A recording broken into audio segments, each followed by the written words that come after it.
Let's see, that better.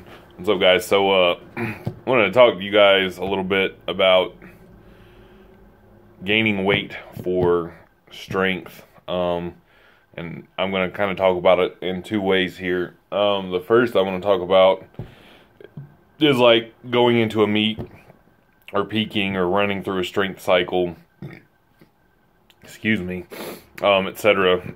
You know, training, etc., etc., etc., etc. I like that word.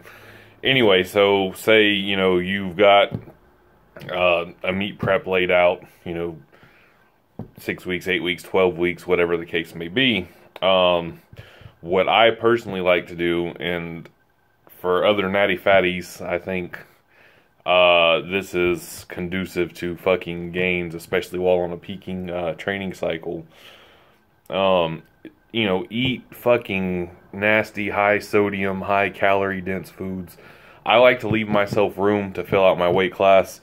Again, I'm 5'11", and I'll gladly compete at 308. And generally, when I start a meet prep, I like to be around 285, 290 pounds and leave myself, you know, that room to add weight. Just weight. It's not gaining muscle. It's not fucking all anabolic all the time. Fucking, you're going to get super jacked.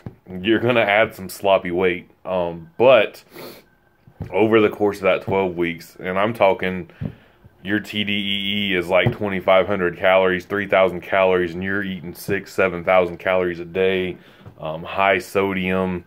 Obviously, you're going to hit all your good key shit first. I'm not saying eat complete trash. You know, eat your steak, eat your chicken, your rice, your veggies, but have fucking ice cream after that. Eat a whole bag of fucking potato chips. Eat a box of cereal, a whole box of cereal for breakfast. Have the chicken fried. Have your steak and gravy. All this, and the sheer amount of water and sodium bloat and extra weight you gain really, really, really goes far as performance goes on the platform, or, you know, testing your new 1-rep maxes or whatever. Just, you know, all the extra water you're holding, the extra mass you've gained. I mean, you're going to gain some muscle. You're training, you're lifting weights and stuff, but I mean, you're going to gain some fat too. And it is not conducive for aesthetics. So if you're somebody who cares about your looks, this is not the way to go. This is just for sheer performance. But, you know, like I said, just all that extra weight, the muscles are going to be all super pumped up. You're going to feel probably like shit outside of the gym, but man, when you're pushing that weight, you're going to feel strong as fuck. The only downside, especially for somebody like me, I've got these hands with these giant palms and these little itty bitty sausage fingers, and you get the sodium bloat, and these things get even more bloated, and on deadlifts may cause grip issues for some of you. However, like I said, just the sheer amount of strength and power you're going to feel like you have, you're going to feel super strong being heavier. You know, there's a lot now you can look into as far as sodium and athletic performance in that aspect too.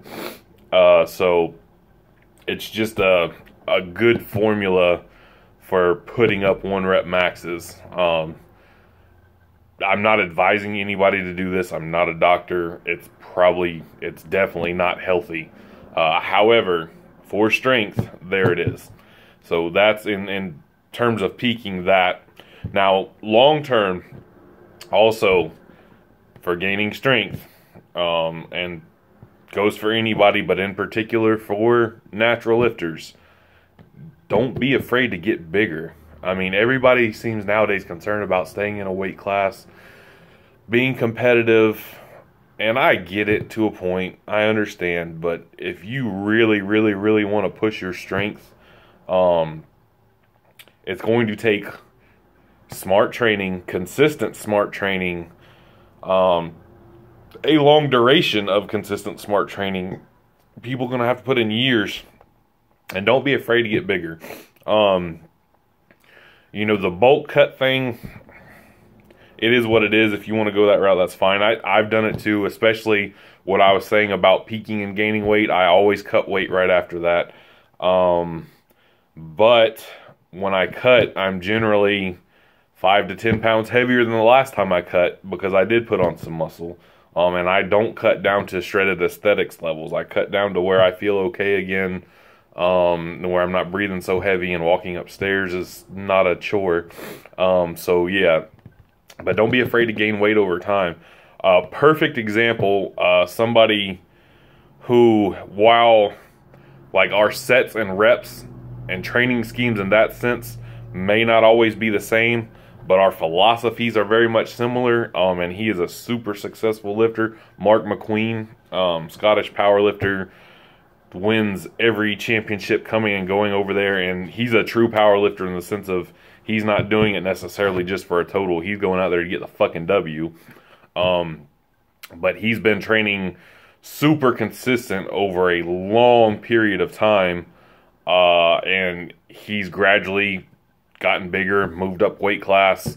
He just put up a 2,000 pound total. He's fucking squatting. He squatted 800 in reps, squats over 700 raw. He's on the verge of an 800 pound deadlift. His bench press is in the mid 400s, and his build is not conducive to bench pressing either. But he's followed a similar formula as I have, to an even better degree than I have, really. He's definitely trained over the duration of the time I've been following him a lot more consistently than I have. And he's not scared to get bigger, and you know, it fucking works. If you want to get strong, fucking don't be afraid to get bigger. If aesthetics are your goal, so be it, but don't complain when, you know, dude next door is out benching you by 100 pounds after 5 years of training and your bench is stagnated because you're worried about being pretty. Is there a balance in there? Certainly. You can find your aesthetics and strength and maybe find a happy middle ground, but if strength is the goal, do not be afraid to get bigger and do not be afraid to get uglier. That's it.